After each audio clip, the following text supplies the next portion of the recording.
Sneak dissing, we don't see the competition. I drop off a ransom note that your art is missing, nigga. Pay us in full with the money, or she gon' get her fingers clipped off like Lil Sonny,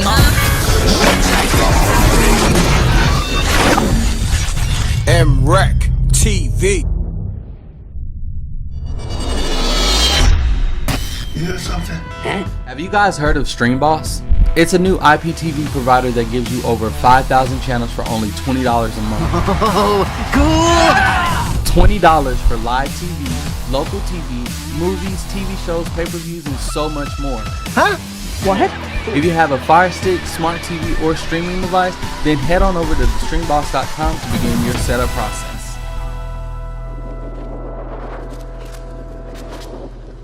MRecktv breaking news.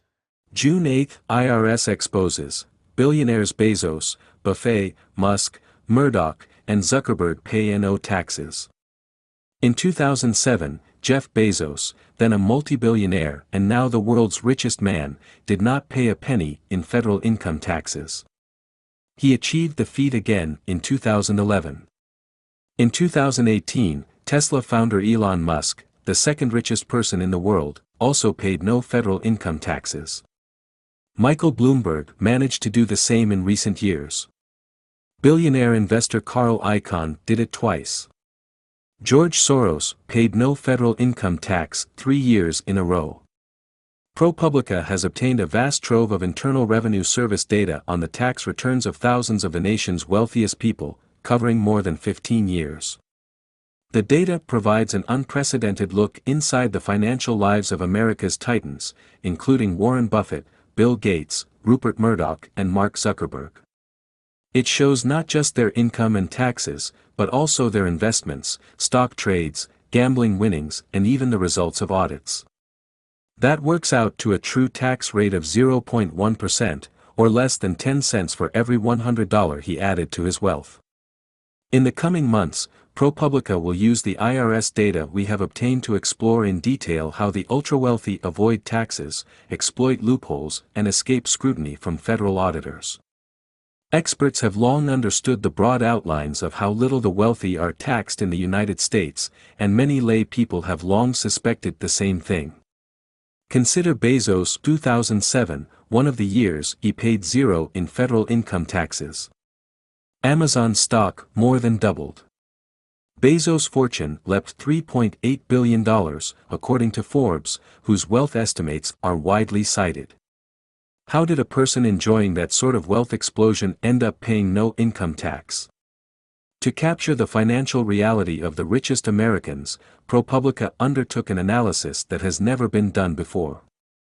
We compared how much in taxes the 25 richest Americans paid each year to how much Forbes estimated their wealth grew in that same time period. We're going to call this their true tax rate. The results are stark. According to Forbes, those 25 people saw their worth rise a collective $401 billion from 2014 to 2018.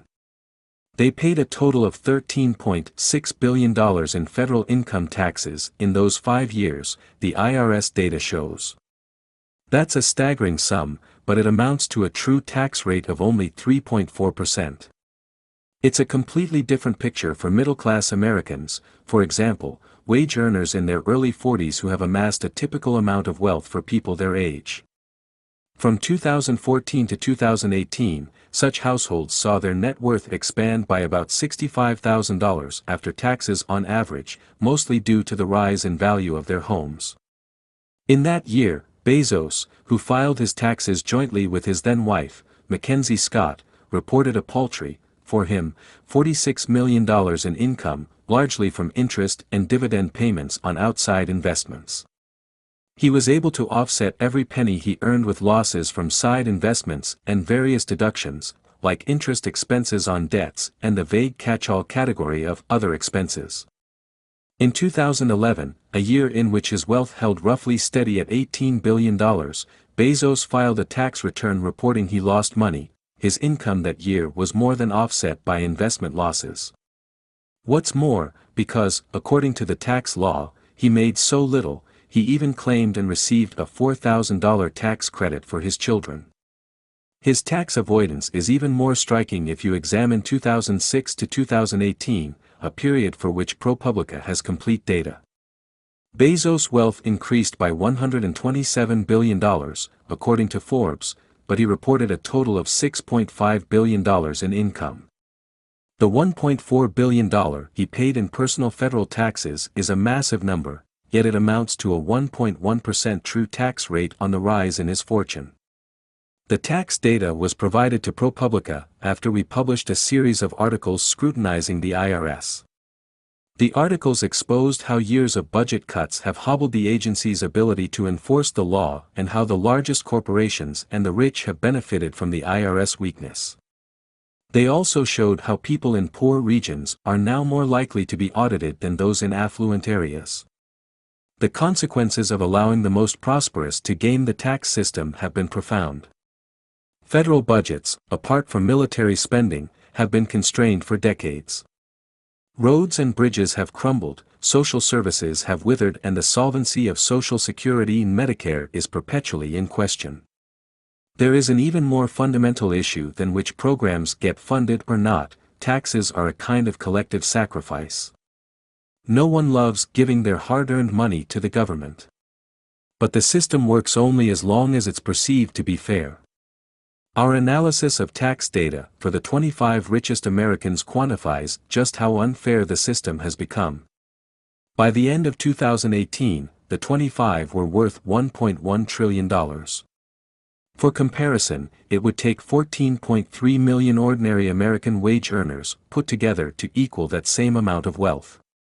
The personal federal tax bill for the top 25 in 2018, $1.9 billion. The bill for the wage earners, $143 billion.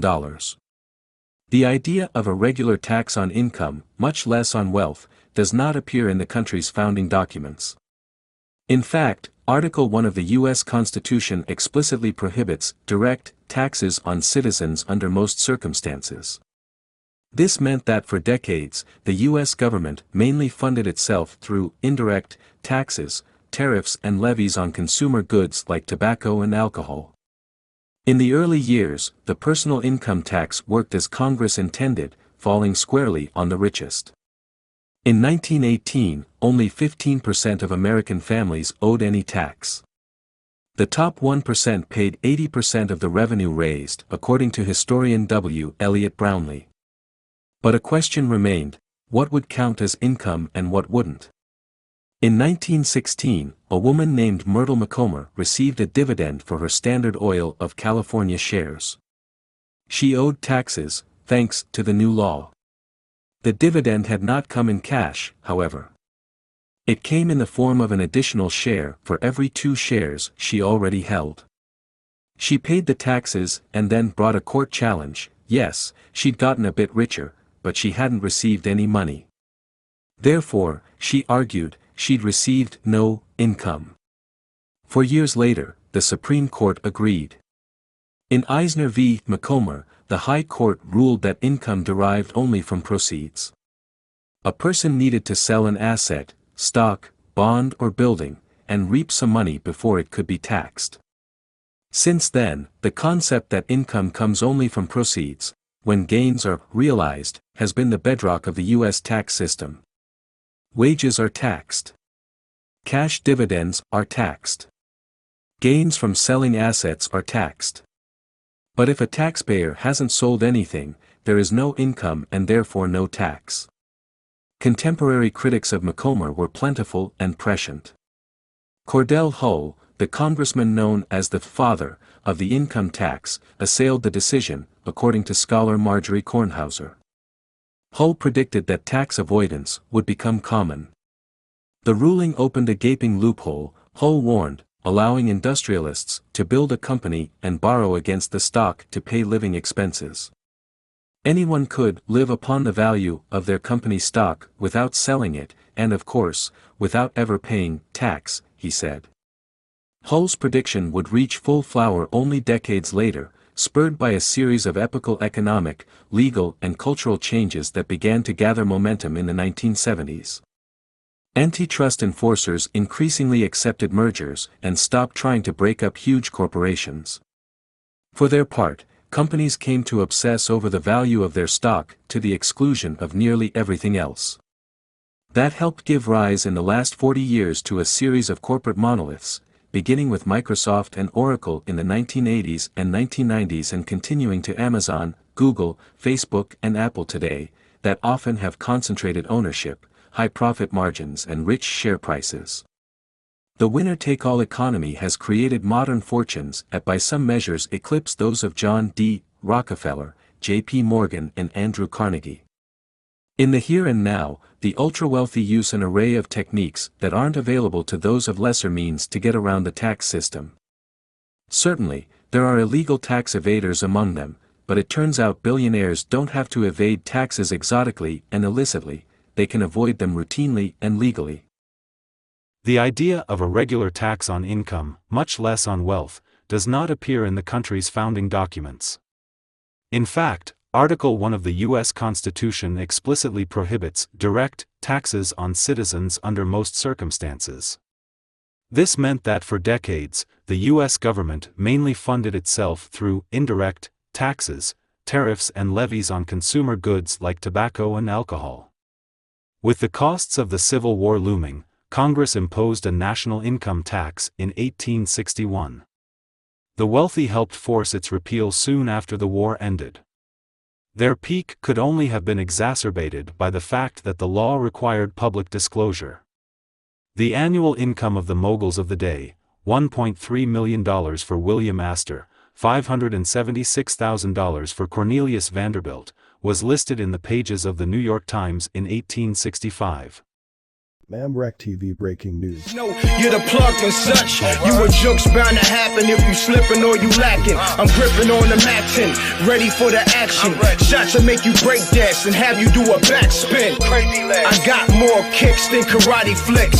My whole team pushing Maserati whips. You on IG liking thotty pics.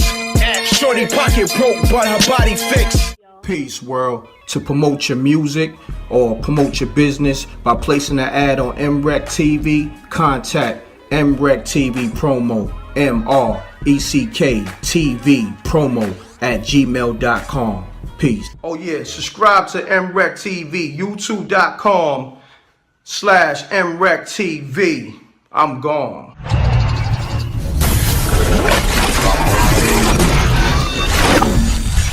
MRecktv.